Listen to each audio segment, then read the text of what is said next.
자, 그럼 먼저 공산당 권력기구의 구성을 보기 전에 첫 시간에 제가 보여드렸던 공산당 조직표를 먼저 보시도록 하겠습니다. 자, 공산당 조직표를 보면 맨 위에 전국 대표대회가 있습니다. 현재는 그 전국 대표대회 대표가 2,287명이에요. 약 9,200만 명을 대표해서 2,000여 명의 대표가 있다고 그랬죠? 이게 공산당 당원상 최고 권력기구입니다. 그런데 실제 엘리트 정치에서는 별로 중요하지 않은 게 5년에 한 번 열려요. 그러니까 5년에 한 번, 대개 일주일에서 한 열흘 정도 회기거든요. 그때는 중요해요. 그러나 일상적으로는 그렇게 중요하지 않습니다. 그 다음이 중앙위원회입니다. 예, 중앙위원은 이 전국 대표대회에서 선출하는데요. 정위원 한 200여 명, 후보위원 한 150여 명이 보통 350에서 400명 사이로 구성됩니다. 굉장히 이것도 권력기구예요. 중요한. 그런데 일상 엘리트 정치에 중요하지 않은 이유가 1년에 한 번밖에 안 열려요. 가장 최근에 열렸던 걸 예를 들려면 2020년 10월 27일에서 29일 사이에 한 번 열렸습니다. 중국 공산당 19기 중앙위원회 제5차 전체회의 열렸어요. 거기서 뭘 논의했느냐? 2021년서부터 2025년까지 중국이 실행할 제14차 5개년 경제발전 계획을 논의했습니다. 이렇게 해서 국가 권력기구, 즉 전국인민대표대회, 한국의 국회랑 같은 거예요. 거기서 그걸 통과하기 전에 먼저 공산당 중앙에서 결정을 합니다. 그리고 이건 정말 중요한 거기 때문에 5년 동안 중국 전체에 영향을 미치는 중요한 계획이잖아요. 이건 정치국에서는 통과되면 안 됩니다. 이건 중앙위원회에서 통과돼야 돼요. 그러니까 중앙위원회가 열릴 때는 중요하죠. 근데 안 열릴 때 1년에 대부분 안 열려요. 그때는 별로 중요하지가 않습니다. 그래서 진짜 중요한 건 뭐라고 그랬어요? 정치국이라고 그랬죠? 네, 정치국. 그래서 중국에서 당 중앙 하면 정치국입니다. 그리고 정치국 중에 다시 일부를 뽑아서 정치국 상무위원회를 만들고 그중에 다시 총서기를 뽑는다고 그랬죠? 그래서 우리가 살펴봐야 될 것은 정치국과 정치국 상무위원회가 어떻게 구성되느냐를 살펴봐야 됩니다. 그래서 먼저 정치국 상무위원회가 어떻게 구성되는지 살펴볼게요. 이전 시기와 대비시켜보면 어떠냐? 마오쩌둥 시대는 마오쩌둥이 지 멋대로 임명했어요. 그래서 문화대혁명 과정에서 말씀드린 왕홍원이라는 사람 30대인데 그냥 정치국 상무위원 시켰어요. 누가 시켰느냐? 마오쩌둥이 시킨 거예요. 벼락출세죠. 정치국 상무위원들은요 국가급 지도자라고 그래요. 한국식 자유민주주의 체제 얘기한다면 거의 국가 원수급이에요. 갑자기 노동조합 조합장에서 그렇게 마음 마음대로 해요. 원로 정치 시대에는 혁명원로 8명이 합의하면 그냥 올라버리는 거예요. 지금은 그렇게 되느냐? 아닙니다. 지금은 그렇게 하지 않고요. 그러면 정치국 상무위원회는 어떻게 구성되는 거냐? 한마디로 얘기하면 당정군의 현직 지도자가 구성됩니다. 그래서 공산당 중앙을 대표해서는 대개 누가 정치국 상무위원회에 들어가느냐? 총석이 들어가야 되겠죠? 그 다음에 서기처가 있다고 그랬잖아요. 정치국과 정치국 상무위원회를 보좌해주는 기구, 거기에 대표, 그걸 상무석이라고 그래요. 그래서 공산당 중앙이 첫 번째인데 거기에서는 총서기하고 상무서기가 있어요. 두 번째는 중요한 게 뭐겠어요? 중앙정부인 국무원이에요, 국무원. 그러니까 국무원을 대표하는 사람이 누구죠? 총리. 그 다음에 국무원은 워낙 큰 기구이기 때문에 부총리가 4명 있는데 그 중에서 한 명이 상무부총리라고 그래요. 그 사람이 들어가요. 세 번째는 한국의 국회의회 같은 거 있죠? 그게 중국에서는 전국인민대표대회, 줄여서 전국인대라고 합니다. 국회의장, 즉 위원장이 들어가요. 그 다음에 네 번째가 바로 통일전선 조직인 전국정협이라고 그래요. 그 전국정협에 주석이 들어가요. 마지막 5번째 권력기구가 중앙기율검사위원회, 줄여서 중앙기율이라고 그러는데 그거는 중국의 부패 문제를 처리하는 기구입니다. 요걸 5대 권력기구라고 그래요. 다시 정리하면 공산당 중앙, 국무원, 전국인대, 전국정협, 중앙기율검사위원회, 중앙기율이 5가지입니다. 실제로 그러냐? 그걸 제가 표로 만들었어요. 그 표를 보면 금방 확인이 됩니다. 그러면 그전에 어땠느냐? 예를 들어 1982년 공산당 12차 당대회 때 원로 지배 시대죠? 이때는 그렇지 않았어요. 전국인대 위원장도 안 들어갔고요. 전국정협 주석도 아니었었어요.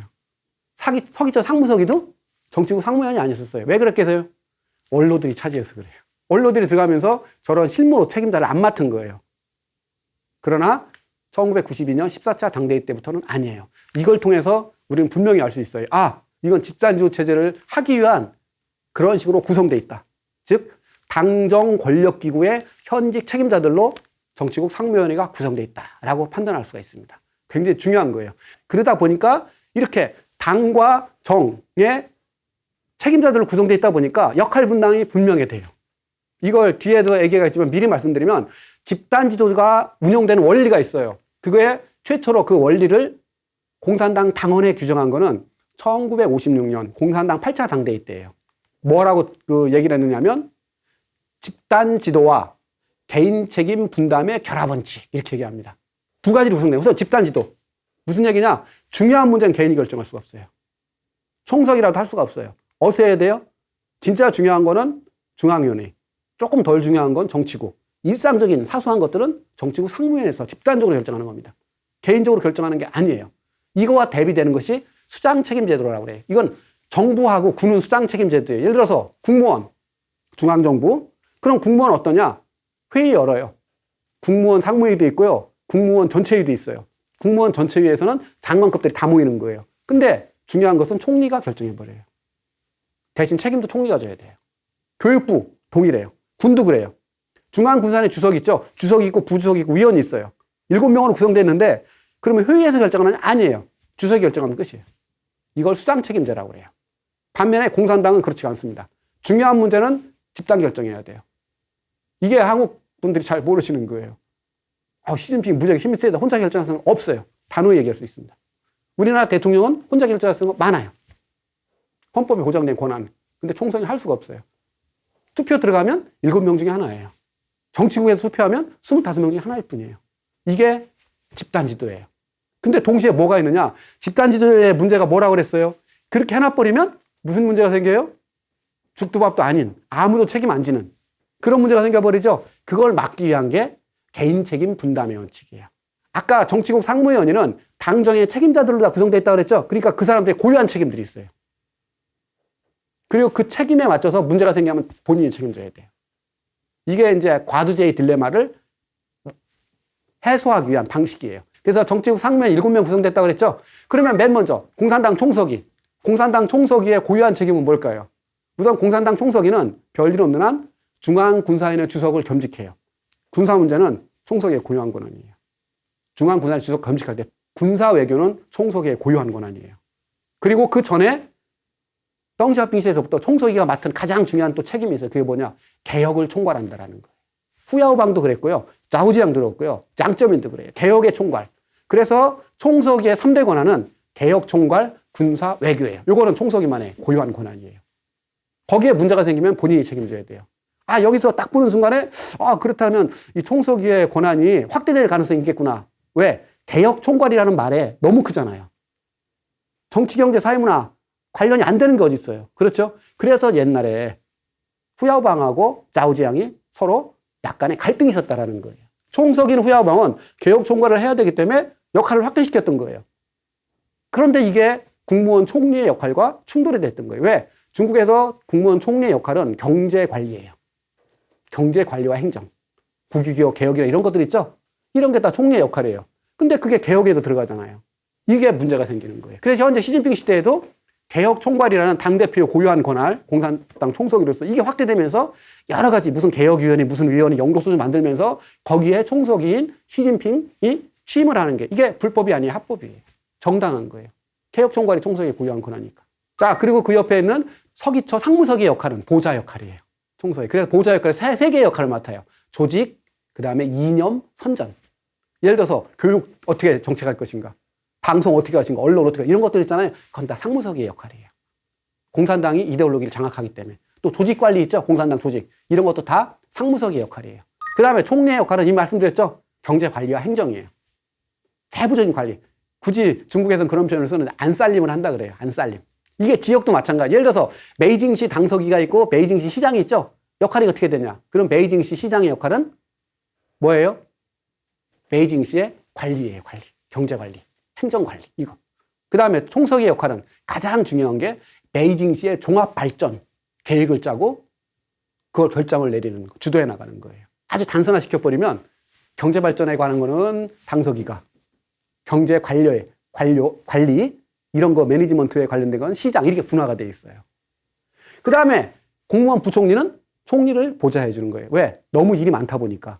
그래서 상무부총리 한 사람이 들어가는 거고요. 그 다음에 전국인대위원장은 알죠? 입법, 감독이에요. 법 만드는 건 저 사람 고유 권한이에요. 어떤 법을 만들지 이런 거. 또 감독, 정부 감독 이런 게 있어요. 그런 거. 그 다음에 전국전협주석은 통일 전선과 관련된 업무. 여기서 말하는 통일 전선이라는 것은요, 공산당을 제외한 나머지 정치 조직 및 사회 조직을 관리하는 거예요. 이거는 이제 소련에서 온 게 아니라 중국 고유로 만든 거예요. 그래서 여기에는 가장 많이 들어가는 게 종교, 소수민족, 화교, 지식인, 사형기업가 이런 사람들 있죠? 이게 다 중국에서는 통일전선 대상이라고 그래요. 그래서 종국에서 종교정책 누가 담당하느냐? 전국정력 주석이 담당하는 거예요.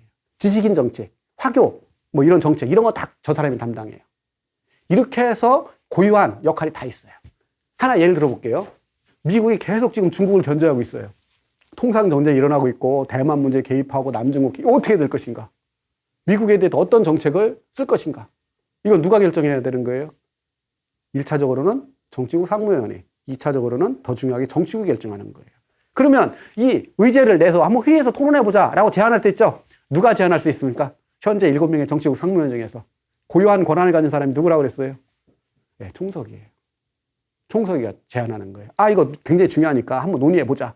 그래서 미국의 현 통상 정책, 통상 전쟁인데 어떻게 대응할 것인가? 정치국 상무위원회 논의합니다. 그래서 논의를 한 결과 결정이 내려졌어요. 어떤 결정이 내려졌느냐? 이거는 일부는 강경하게, 일부는 타협하자. 이런 결정을 내렸어요. 그런 걸 누가 집행하는 거예요? 네, 총석이가 집행하는 거예요. 고유한 권한이에요. 이렇게 결정이 되는 겁니다. 이게 집단 결정이에요.